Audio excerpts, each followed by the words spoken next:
¿Qué tal, estudiantes de Prédica Vida en línea? Un gusto saludarles y poder compartir con ustedes este estudio que en esta ocasión nos corresponde a la primera epístola de Pedro. En especial quiero compartir con ustedes que esta primera carta de Pedro ha sido de bendición tanto para mí como para la iglesia donde el Señor me ha permitido servir, ya que el contexto que se presenta en la primera carta de Pedro en el cual la gente vivía es muy parecido al contexto donde yo me encuentro y donde creo que muchas personas dentro de la zona conocida como el Círculo del Silencio se encuentran. Entonces, quisiera, antes de iniciar con este estudio de la primera carta de Pedro, que hiciéramos una oración para que sea el Señor quien nos dirija, nos guíe en medio de este estudio que vamos a estar teniendo. Señor, le damos gracias por la oportunidad que usted nos da de acercarnos a su palabra, pidiendo que sea usted el que abra nuestros entendimientos, nuestros corazones, para poder entender más acerca de su palabra.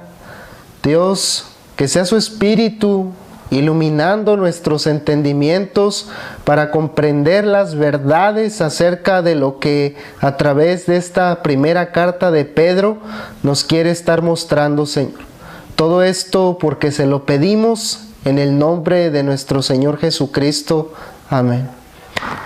Muy bien, para iniciar con nuestro estudio de la primera carta de Pedro, quisiera hablar un poquito acerca del contexto que se nos menciona en la carta misma, de lo que estaban experimentando los creyentes en este tiempo. Lo que podemos decir es que los creyentes de la primera carta de Pedro estaban viviendo persecución. No una persecución de golpes o bajo presión del gobierno, sino era una persecución un poco diferente. Los pasajes que nos hablan acerca de esto y por los cuales yo digo que los creyentes estaban viviendo esto, se encuentran en las siguientes partes de la carta. En el capítulo 1, versículo 7, nos habla acerca de que los creyentes iban a ser afligidos en diversas pruebas. Versículos 6 y 7 nos hablan de este tema, que los creyentes aquí iban a pasar por diversas pruebas. No solamente iban a ser pruebas como enfermedades, pobreza, muerte, entre otras pruebas que nosotros conocemos, ¿verdad? Sino que aquí ellos van a experimentar diversas pruebas, o sea, que las pruebas que ellos van a experimentar van a ser de diferente índole. Y en el capítulo 1, versículo 12, llegamos capítulo 2, versículo 12, llegamos a ver lo que dice acá: mantened entre los gentiles una conducta irreprochable, a fin de que en aquello que os calumnian como malhechores, ellos por razón de vuestras buenas obras, al considerarlas, glorifiquen a Dios en el día de la visitación. Entonces vemos aquí en este capítulo 2, versículo 12, que ellos los calumniaban a los creyentes como malhechores. De esa manera era como ellos, la gente en el tiempo en el cual se ubica esta carta, creían que los creyentes eran malhechores y los llegaban a continuación en el capítulo 3, versículo 16, nos llega a decir: teniendo una buena conciencia, para que en aquello que son calumniados. Los creyentes de la primera carta de Pedro eran acusados de malhechores, eran calumniados. También continuamos en el capítulo 4, versículo 4. Dice: y en todo esto se sorprenden que no corráis con ellos en el mismo desenfreno de disolución y os ultrajan. Entonces vemos que los creyentes de la primera carta de Pedro ya no vivían como vivía la gente en su contexto. Entonces lo que hacían ellos era que los ultrajaban, o sea, que hablaban mal. ¿Y por qué hablaban mal de ellos? Porque ya no se comportaban como se comportaba la demás gente. En el capítulo 4, versículo 14, vemos también que dice: si son vituperados por el nombre de Cristo, dichosos son.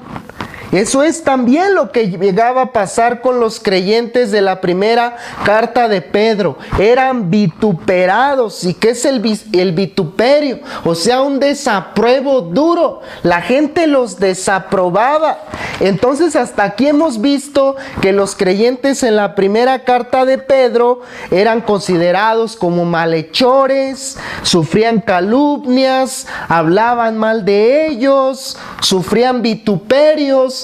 Eso era lo que sucedía aquí en la primera carta de Pedro, y todo esto era porque ellos habían llegado a seguir a Cristo. Muy bien, algo que nosotros debemos considerar al estudiar la primera carta de Pedro es que es una carta donde hay bastante alusión al Antiguo Testamento. De hecho, algunos conocedores de la palabra de Dios y estudiosos llegan a decir que la primera carta de Pedro es la carta con más alusiones al Antiguo Testamento que ninguna en el Nuevo Testamento. Por ejemplo, el libro de Hebreos, el Apocalipsis, son libros que tienen muchas alusiones del Antiguo Testamento. Son libros más largos. Pero aquí vemos que en 5 capítulos que estamos viendo aquí en la primera carta de Pedro, hay 8 veces en las cuales se llega a mencionar pasajes del Antiguo Testamento. Y las citas donde podemos ver eso es en el capítulo 1, versículos 24 al 25, capítulo 2, versículo 6, capítulo 2, versículo 7, capítulo 2, versículo 8, capítulo 2, versículos 22 y capítulo 3, versículos 10 al 12, capítulo 4, versículo 18 y capítulo 5, versículo 5. Entonces, cuando nosotros leemos la carta de primera de Pedro, debemos de llegar con eso en mente. Es una carta llena de alusiones al Antiguo Testamento. Vemos que para los creyentes de la primera carta de Pedro, el Antiguo Testamento era algo que ellos debían conocer y que era tomado en cuenta. Y es una de las posibles causas por las cuales Pedro llega a hablar mucho acerca del Antiguo Testamento. Los 3 principales temas que se habla en la primera carta de Pedro son la salvación, el sufrimiento y la esperanza. Esos son los principales temas que nosotros vemos que la primera carta de Pedro toca, ¿sí? Habla mucho acerca de la salvación provista por medio de Cristo, pero también habla mucho acerca del sufrimiento. Hay una teología del sufrimiento en la primera carta de Pedro. Lo que también nos habla mucho es acerca es una carta llena de esperanza que traería a los creyentes en cuanto a los acontecimientos finales, y eso les podría ayudar para enfrentar su sufrimiento presente. La primera carta de Pedro tiene 2 pasajes que sean considerados complicados o de difícil interpretación, que es el capítulo 3, versículos 18 al 20, y el capítulo 4, versículo 6, que si nosotros nos acercamos a esos pasajes sin entender el contexto del libro, la situación que estaban viviendo los creyentes, podríamos llegar a confundirnos en estos pasajes. De hecho, a estos pasajes se se les han dado varias interpretaciones. Pero para que nosotros podamos interpretar estos pasajes, tenemos que llegar a ver la luz del contexto en donde nosotros nos estamos encontrando en esta primera carta de Pedro. Lo que yo hice con la primera carta de Pedro es que la dividí en tres secciones esta carta. La primera sección yo la titulé La nueva identidad y la responsabilidad como pueblo de Dios, que va del capítulo 1 versículo 3 hasta el capítulo 2 versículo 10. ¿Por qué titulé a esta sección de esta manera? La nueva identidad y la responsabilidad como pueblo de Dios. Por lo que encontramos en esta sección, en el capítulo 1, versículo 2, nosotros llegamos a ver que a los creyentes se les llama elegidos, ¿sí? Así es la manera en cómo se identifica a los creyentes. Capítulo 1, versículo 1 y 2, elegidos. En el capítulo 2, versículo 5, llegamos a ver que aquí a los creyentes se les llama piedras vivas. En el capítulo 2, versículo 9, que es uno de los pasajes más conocidos en esta primera carta de Pedro, se les llama a los creyentes: pero vosotros sois linaje escogido, real sacerdocio, nación santa, pueblo adquirido para posesión de Dios. Entonces vemos que como pueblo de Dios ahora tienen una nueva identidad. Son elegidos, son piedras vivas, son el pueblo de Dios, ¿sí? Real sacerdocio, nación santa, pueblo adquirido por Dios. Y entonces en cada una de estas partes que se menciona que los creyentes son algo, también tienen una responsabilidad. Por ejemplo, en el capítulo 1, versículo 2, nosotros hemos visto que dice que son elegidos, pero son elegidos para obedecer a Jesucristo. En el capítulo 2, cuando nosotros llegamos a ver que se les llama como piedras vivas, ellos son eso para edificar una casa espiritual junto con otros creyentes. En el capítulo 2, versículo 9, ellos son el linaje escogido, el real sacerdocio, la nación santa, a fin de que anuncien las virtudes de aquel que los llamó de las tinieblas a su luz admirable. Entonces, en cada uno de los pasajes que hay una identidad, también hay una responsabilidad. Y es por eso que yo titulé a esa parte del libro La nueva identidad y la responsabilidad como pueblo de Dios. La segunda parte en cómo yo dividí este libro, mi segundo punto es el pueblo de Dios y el sufrimiento para testimonio de los no creyentes. Y esto va del capítulo 2, versículo 11 al capítulo 4, versículo 11. Como ya lo dije en un inicio, para ponernos en contexto lo que sucedía a los creyentes de la primera carta de Pedro, era una persecución, ¿verdad? Lo que ellos estaban llegando a pasar. Entonces, en medio de esta persecución, los creyentes tenían que llegar a dar buen testimonio para que los que no creían pudieran ver una diferencia en ello. Y en el capítulo 2, versículo 13 al 15, nosotros vemos que ellos deberían ser caracterizados por el sometimiento. Ellos deberían someterse, y eso sería algo que sería de testimonio para los no creyentes.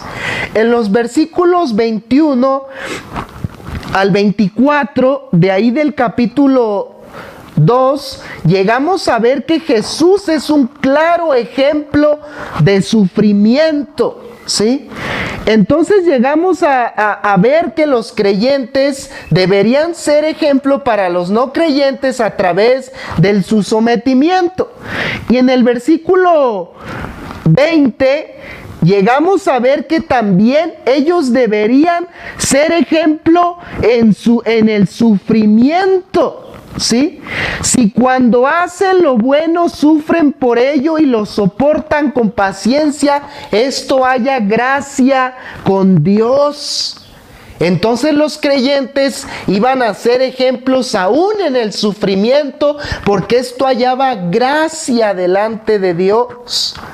Otro ejemplo también que ellos debían hacer en el capítulo 3, versículos 13 al 17, llegamos a ver que ellos también iban a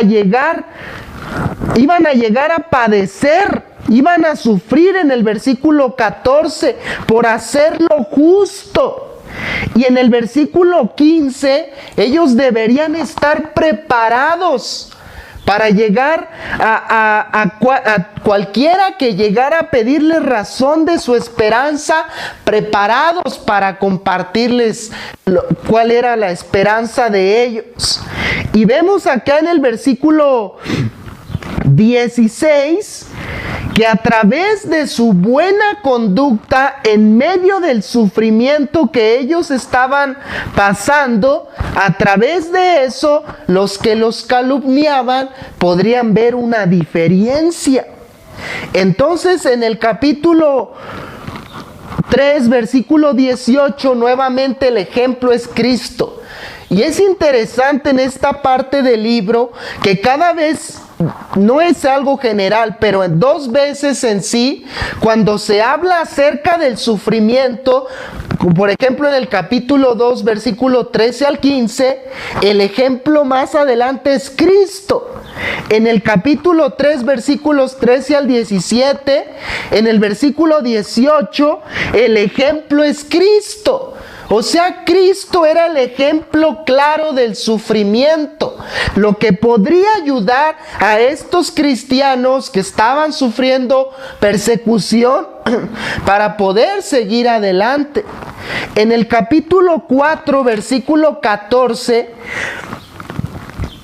capítulo 4, versículo 1, ellos debían armarse del mismo pensamiento. ¿Sí? Así como Cristo padeció en la carne, así también ellos debían armarse de esa misma manera de pensar, el padecimiento en la carne. Y en el versículo 4 llegamos a ver que los no creyentes los iban a llegar a ultrajar, a hablar mal de ellos, porque no vivían la manera en como toda la gente de aquel entonces se conducía. Y eso iba a provocar la hostilidad hacia ellos.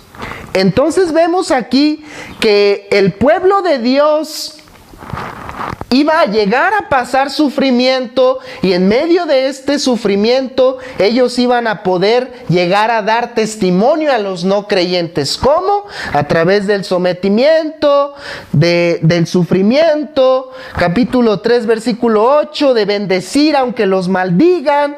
¿Sí? Capítulo 3, versículos 13 al 17, del padecimiento. Y en el capítulo 4, versículo 1, ellos tendrían que armarse de ese pensamiento. La tercera parte de cómo yo dividí esta carta la titulé La esperanza y el gozo del pueblo de Dios. ¿Y por qué puse este nombre a esta sección que va desde el capítulo 4, versículo 12 al capítulo 5, versículo 14?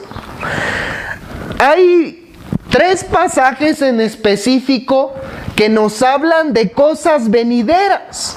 Por ejemplo, en el capítulo 5, versículo 4, llega a hablar de cuando aparezca el príncipe de los pastores, recibirán la corona inmarcesible de gloria. Esto alentando a los pastores a que pudieran hacer bien la labor que tenían con los creyentes en aquel momento. Entonces, cuando apareciera el príncipe de los pastores, daría la corona incorruptible. Otra cosa que se habla más acerca de lo venidero. En el capítulo 5, versículo 6, se habla de humillarse bajo la poderosa mano de Dios, porque Él los va a exaltar a su debido tiempo. Y el tiempo en el cual se llega a mencionar acá es el tiempo futuro. Dios mismo iba a exaltar a los creyentes. Entonces, en el capítulo 5, versículo 6, vemos que había que humillarse bajo la poderosa mano de Dios, porque Él los iba a exaltar a su debido tiempo. O sea, Dios exaltará a los creyentes en el tiempo venidero. Capítulo 5, versículo 10. Dice, y después de que hayan sufrido un poco de tiempo, del Dios de toda gracia que os llamó a su gloria eterna en Cristo. ¿Sí? La gloria eterna en comparación con el sufrimiento que es padecer un poco de tiempo. Muy bien, entonces la manera en cómo dividimos esta carta fueron tres. La primera, la nueva identidad y la responsabilidad como pueblo de Dios, que va del capítulo 1, versículo 3, al capítulo 2, versículo 10. La segunda parte, el pueblo de Dios y el sufrimiento para testimonio de los no creyentes, que va del capítulo 2, de los versículos 11 hasta el capítulo 4, versículo 11. La tercera parte, la esperanza y el gozo del pueblo de Dios, del capítulo 4, versículo 12 al capítulo 5, versículo 14. Muy bien. Vamos a ver los primeros pasajes de esta primera carta de Pedro, ya que hablamos un poquito del contexto histórico, vimos un panorama general y ahora también que vimos cómo dividí la carta, es algo que es propio, ¿verdad? La manera en cómo yo lo hice. Entonces, ahora vamos a introducirnos en el estudio de la carta. Vamos a estar viendo los pasajes de el capítulo 1, versículo 1 al 2, lo que se le conoce como la salutación o el saludo. Y dice así: Pedro, apóstol de Jesucristo, a los expatriados de la dispersión en el Ponto, Galacia, Capadocia, Asia y Bitinia, elegidos, según el previo conocimiento de Dios Padre, por la obra santificadora del Espíritu, para obedecer a Jesucristo y ser rociados con su sangre, que la gracia y la paz os sean multiplicadas. Vemos aquí en el saludo, primero, de quién viene escrita esta carta, quién es el autor de esta carta, y llega a hablarse que es Pedro. Pedro, pues todos conocemos al apóstol Pedro, ¿verdad? Uno de los seguidores de Jesús, parte de los 12, a que se le dio el nombramiento de apóstol, ¿sí? Pedro, de hecho, es el nombre griego que se le da a Cefas, que es en arameo, ¿sí? Entonces aquí Pedro llega a identificarse como el autor de la carta. Y vamos a ver que Pedro dice: Pedro, apóstol de Jesucristo. Entonces Pedro tiene en claro quién es, ¿sí? Y lo que es, hay una identidad clara en Pedro. Pedro, apóstol de Jesucristo. ¿Y qué es un apóstol? De hecho, el título apóstol, pues es uno que es enviado, ¿verdad?, a cumplir alguna misión. Eso es lo que es un apóstol, ¿sí? Entonces, Pedro entiende quién es. De hecho, ese nombre llegamos nosotros a saber por los evangelios, que fue un nombre que Jesús mismo le dio a él. Entonces él se apropia de lo que Jesús le dio y entonces dice, soy Pedro y soy un apóstol de Jesucristo, ¿sí? De Jesús el Cristo. Así es la manera en cómo Pedro reconoce a Jesús en esta carta. El título apóstol que llegamos a ver que Pedro se da aquí, no es un título de autoridad, sino más bien vemos que él utiliza este título y de hecho escribe esta carta para creyentes a los cuales él no les había predicado o iglesias que él no había establecido. ¿Cómo sabemos esto?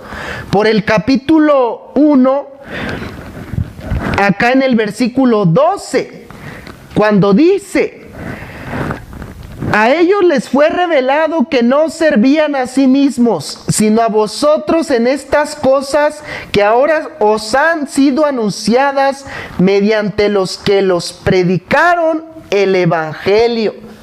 Pedro, aquí vemos que él no fue quien le predicó el evangelio a ellos. Entonces vemos que Pedro, ¿cuál fue su propósito de escribir esta carta? De hecho, nosotros vemos más adelante en el capítulo 5 que Pedro llega a presentarse como un anciano. Por tanto, a los ancianos entre vosotros exhorto yo, anciano, como ellos. O sea, el propósito de Pedro al escribir esta carta es un propósito pastoral, ¿sí? De animar a los creyentes en medio de lo que nosotros llegamos a saber, por lo que hablamos anteriormente, que estaban pasando acá. Entonces, Pedro, apóstol de Jesucristo, aquí es lo que llegamos a ver, una identidad clara, ¿sí? Ahora vamos a ver hacia quién va dirigida esta carta, quiénes son los destinatarios. Dice, a los expatriados, ¿sí? ¿Y qué es ese título expatriado? Expatriado es uno que no pertenece a la patria donde está. Eso es el título expatriado a lo que se refiere. Alguien que no pertenece o que no es ciudadano del lugar donde se encuentra.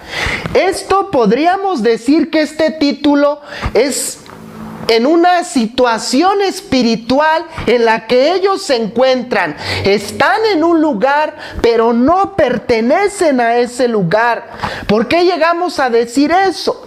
El capítulo 1, versículo 17, llegamos a ver que se le llama a los creyentes que se conducieran con temor en el tiempo de la peregrinación. Ellos son peregrinos en esta vida porque van de paso, no pertenecen a ese lugar. Capítulo 2, versículo 11, también llega a mencionar algo parecido. Dice, amados, os ruego como extranjeros y peregrinos. ¿Sí? Entonces, ¿por qué llegamos a decir que este título expatriado es en un sentido espiritual? Porque ellos no pertenecen al lugar a donde están. Son peregrinos, son extranjeros. Y vemos aquí que estos expatriados están en diferentes lugares, ¿sí? Se menciona Ponto, Galacia, Capadocia, Asia y Bitinia. Estas regiones están en lo que se conoce como el Asia Menor, o lo que hoy en día es la parte de la región de Turquía, ¿sí? En esta parte del Asia Menor era muy diferente a lo que ocurría, por ejemplo, en Palestina. Palestina había más judíos, ¿sí? Pero en esta región del Asia Menor eran iglesias que estaban entremezcladas entre judíos y gentiles. Y como sabemos aquí en la carta de la primera de Pedro, es que era una iglesia donde había más gentiles. Y lo sabemos por el capítulo 2, versículo 10, donde llega a decir: y ustedes no eran pueblo, pero ahora son pueblo. En el capítulo 4, versículo 3, dice acá: porque el tiempo ya pasado es suficiente para haber hecho lo que agrada a los gentiles. ¿Sí? Entonces era una carta que iba dirigida principalmente a gentiles. ¿Y hacia quién se dirige Pedro? Hacia los gentiles, ¿sí? Entonces vemos que ellos están en esta región de Turquía, y se les da también un siguiente título ahí. Capítulo 1, versículo 1, regresamos. A los expatriados de la dispersión en el Ponto, Galacia, Capadocia, Asia y Bitinia, elegidos. Un segundo título que se les da en esta salutación. El primero es expatriados. No pertenecen a la patria donde está. El segundo, son elegidos. O sea, no pertenecen al lugar en donde están porque son elegidos. ¿Sí? Y entonces vemos en el versículo 2, que dice que ellos son elegidos según el previo conocimiento de Dios Padre. Estos creyentes han sido elegidos por Dios el Padre. Aquí vemos que esa era la manera en cómo ellos iban a llegar a identificarse, y lo que los iba a llegar a ayudar a entender por qué no llegan a ser aceptados por la gente en donde están, porque han sido elegidos por Dios y por lo tanto no pertenecen a la patria donde se encuentran. Y vemos aquí que fueron elegidos según el previo conocimiento de Dios Padre. O sea, Dios tenía un conocimiento desde antes para llegar a elegirlos. Bueno, ¿y por qué Dios los eligió? ¿Sí? Sería una pregunta que podríamos hacernos acá. ¿Dios acaso ya sabía cómo responderían ellos? Pero lo que nosotros vemos acá, que Dios conocía lo que iba a llegar a ser en ellos. Entonces vemos aquí en primer lugar la obra del Padre, ¿verdad? Que según su previo conocimiento fueron elegidos por Él. La segunda cosa que vemos acá, por la obra santificadora del Espíritu. ¿Sí? Vemos que el Padre los eligió. Y vemos aquí que el Espíritu Santo, dice aquí, por la obra santificadora del Espíritu, o sea que el Espíritu los apartó. Primero, Dios el Padre los eligió, el Espíritu Santo los aparta, porque eso es lo que significa obra santificadora, con un fin. Dice ahí mismo, para obedecer a Jesucristo. Dios los eligió, el Espíritu Santo los apartó para que llegaran a obedecer a Jesucristo. Y dice acá, y ser rociados con su sangre.